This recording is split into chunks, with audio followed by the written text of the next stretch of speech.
भूमध्य सागर में अमेरिकी विमान क्रैश हो गया। हादसे में 5 अमेरिकी सैनिकों की मौत की खबर आ रही है। हमले के बाद क्रैश होने की आशंका है। क्रैश की वजह की जांच इस वक्त हो रही है, अमेरिका ने कहा है।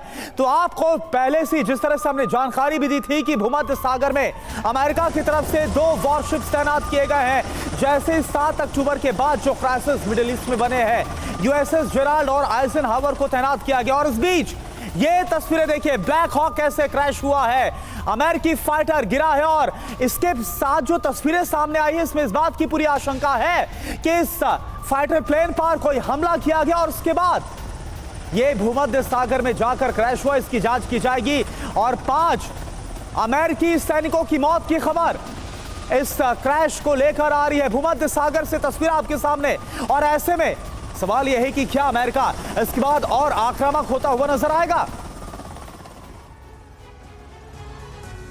जी हाँ, कि हालांकि इस पूरे हादसे की अब ये हादसा है या फिर हमला है, इसकी जांच की जा रही है और जांच के बाद ही पुख्ता तौर पर कुछ कहा जा सकता है। लेकिन आशंकाएं कई जन्म ले चुकी हैं इस पूरे इंसिडेंट के सामने आने के बाद। अमेरिकी ब्लैक हॉक क्रैश हुआ है, ये हादसा है या साजिश, ये सबसे बड़ा सवाल है। जी हां, हेलीकॉप्टर हादसा किसी की साजिश है या फिर ये हादसे का शिकार हो गया? क्या हेलीकॉप्टर क्रैश के पीछे रूस और ईरान जैसे देशों का हाथ हो सकता है? क्या इससे भूमध्य सागर में तनाव और ज्यादा बढ़ेगा?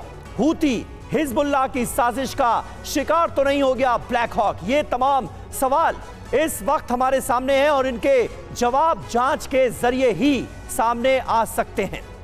बिल्कुल, और कुछ और बड़े सवाल हैं। क्या हेलीकॉप्टर पर किसी ने हमला किया, जिस तरह की आशंका अमेरिका जाहिर कर रहा है, या फिर तकनीकी खराबी की वजह से क्रैश हुआ है ब्लैक हॉक हेलीकॉप्टर, जो कि एक लड़ाकू हेलीकॉप्टर है? और अब इसके क्रैश होने के बाद अमेरिका की तरफ से जांच की बात कही गई है। भूमध्य क्षेत्र में अमेरिकी प्लेन क्रैश होने का मतलब क्या? आपको ग्राफिक्स के जरिए इस क्रैश की पूरी डिटेल, पूरी जानकारी देते हैं और साथ ही बताते हैं कि अमेरिका ने इस घटना के बाद क्या बड़ा एक्शन लिया है। भूमध्य इलाके में अमेरिकी प्लेन क्रैश हुआ है, मिलिट्री विमान दुर्घटना का शिकार हुआ और इस हादसे में 5 अमेरिकी सैनिक कर्मियों की मौत हुई है।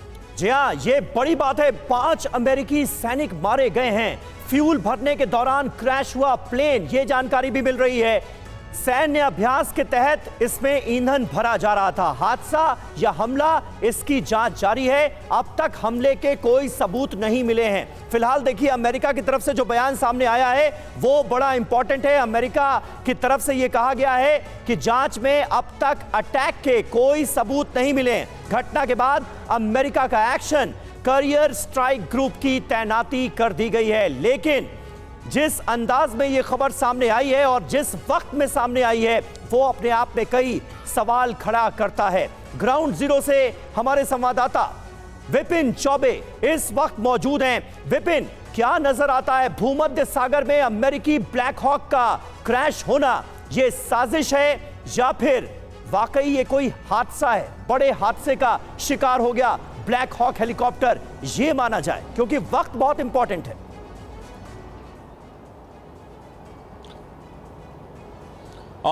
बिल्कुल सबीर, देखिए दोनों संभावनाओं से इनकार नहीं किया जा सकता, क्योंकि इस वक्त मेरी मौजूदगी मेडिटेरियन सी से महज कुछ किलोमीटर की दूरी पर है और वहां पर हलचल बढ़ी हुई देखी गई है। पूरे इलाके में बार बार सैन्य गाड़ियों की आवाजाही देखी जा रही है।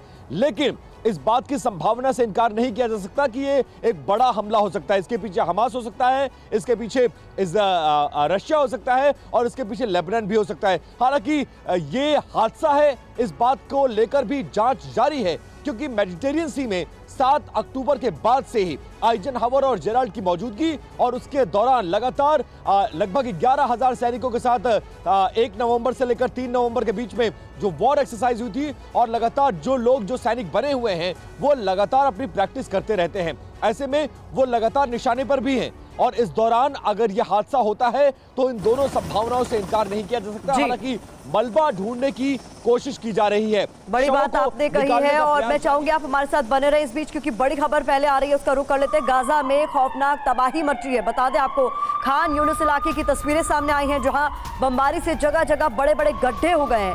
ये तस्वीरें आप देखिए। तो गाजा में लगातार हो रहे हमलों का कुछ ऐसा असर नजर आया, हर तरफ तबाही ही तबाही इन तस्वीरों में नजर आ रही।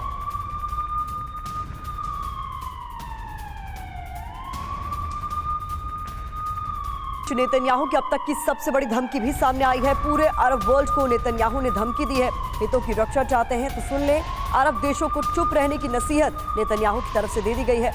वॉर के बीच नेतन्याहू का चौंकाने वाला बयान भी इस बीच सामने आया।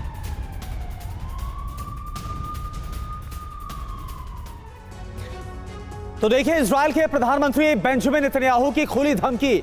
अब क्या इजराइल वर्सेस अरब देश होने वाला है? डायरेक्ट कन्फ्रंटेशन होगा क्या? यह एक बड़ा सवाल है। तो देखिए, अरब देशों को इजराइल के प्रधानमंत्री बेंजामिन नेतन्याहू ने सीधे तौर पर धमकी दे दी है। अपने हितों की रक्षा करे अरब देश, ये साफ तौर पर कह दिया गया है, मैसेज दिया गया है। जी हां, गाजा के मुद्दे पर चुप रहे अरब मुल्क। अरब मुल्कों की तरफ से ऐसा कोई कदम ना उठाया जाए जो इजराइल के लिए परेशानी का सबब हो। कुल मिलाकर मकसद यह है, इजराइल के दुश्मनों को हम छोड़ेंगे नहीं। एक चेतावनी भी साफ तौर पर नजर आ रही है, एक धमकी भी साफ तौर पर नजर आ रही है। और क्या कहा गया? हमास के अंत तक हमले बंद नहीं होंगे, यह भी क्लियर किया गया अरब कंट्रीज को। इजरायलियों की मौत का बदला लेकर रहेंगे। जो 1200 से ज्यादा इजरायली मारे गए 7 अक्टूबर के हमले में, उनकी मौत का बदला, यही सबसे बड़ा मकसद है।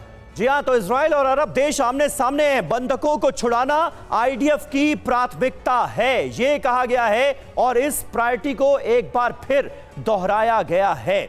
लेकिन क्या वाकई ऐसा है? क्या वाकई इजराइल के लिए इस वक्त बंधक जो हैं वो टॉप प्रायोरिटी हैं? देखिए, कहा क्या गया है। मैं अरब लीडर से कहना चाहता हूं, अगर आप अपने हितों की रक्षा चाहते हैं तो आपको एक काम करना है, आप चुप रहें। यह साफ तौर पर कहा गया है नेतन्याहू की तरफ से। तो बिल्कुल इजराइल के प्रधानमंत्री बेंजामिन नेतन्याहू की तरफ से साफ कहा गया, जो अरब कंट्रीज को मैसेज दिया गया। जिस तरह से हमने देखा कि किस तरह से चाहे अरब लीग हो या फिर इसके बाद ओआईसी की जो बैठक हुई है, इसमें इजराइल को लेकर जमकर कोसा गया है, आलोचना की गई है। और इस पर अब इजराइल की तरफ से ये जो रिएक्शन है वो भी सामने आया है। हमारे साथ विपिन चौबे ग्राउंड जीरो से मौजूद है, वॉर जोन से मौजूद है। विपिन, मैं आपका रुख कर रहा हूं, 60 सेकेंड में आपसे ये जानना चाहूंगा कि अरब देशों को बेंजामिन नेतन्याहू की जो खुली धमकी है, क्या लग रहा है कि इससे डायरेक्ट कन्फ्रंटेशन अरब वर्सेस इजराइल, यानी जो युद्ध का दायरा है, वो बढ़ता हुआ नजर आएगा क्या?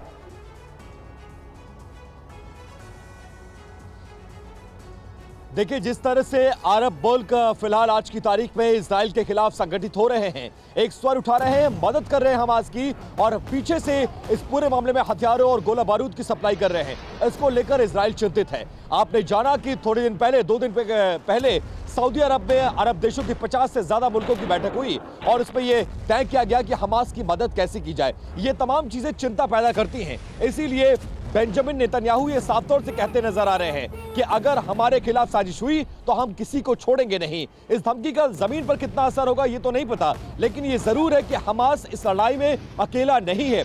ईरान और लेबनान परोक्ष रूप से सामने आ चुके हैं और बाकी के देश क्या कुछ कर रहे हैं ये थोड़ी देर में पता चल जाएगा, क्योंकि जो हथियार जमीन पर इस वक्त गाजा में बरामद हो रहे हैं उसमें से 15 से 20% हथियार ईरान मेड आए हैं, बाकी कुछ होम मेड हैं, कुछ यूरोपियन यूनियन से आए हैं। तो इससे ये जाहिर होता है कि हमास इस लड़ाई में अकेला नहीं है।